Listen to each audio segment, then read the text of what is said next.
Doctor గారు, మహిళలు మరియు పురుషులలో వయస్సు ఫెర్టిలిటీపై ఎలాంటి ప్రభావం చూపుతుంది? మెయిన్ ఇంపార్టెంట్ రీజన్ అండి ఫర్టిలిటీ డిక్లైన్ అవ్వడానికి ఏజ్. ఏజ్‌కున్నంత ఇంపార్టెన్స్ ఇంకా వేరే ఏ ఫ్యాక్టర్స్‌కి లేదు. First I would talk about females.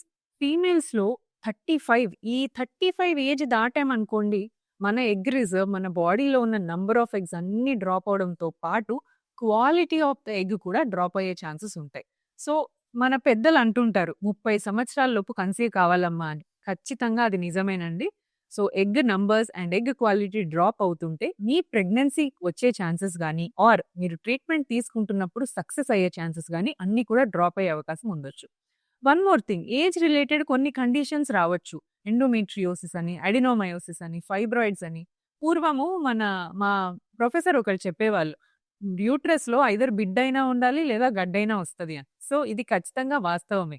So, pregnancy ఎంత త్వరగా ప్లాన్ చేసుకుంటే హెల్తీ ఔట్‌కమ్ మనకు 9 మంత్స్‌లో ఈజీగా తెలుస్తుంది. అండ్ మేల్స్ గురించి మాట్లాడుకున్నట్టయితే, ఫీమేల్స్ అంత స్ట్రిక్ట్ ఏజ్ లిమిట్ వీళ్ళకి లేదు.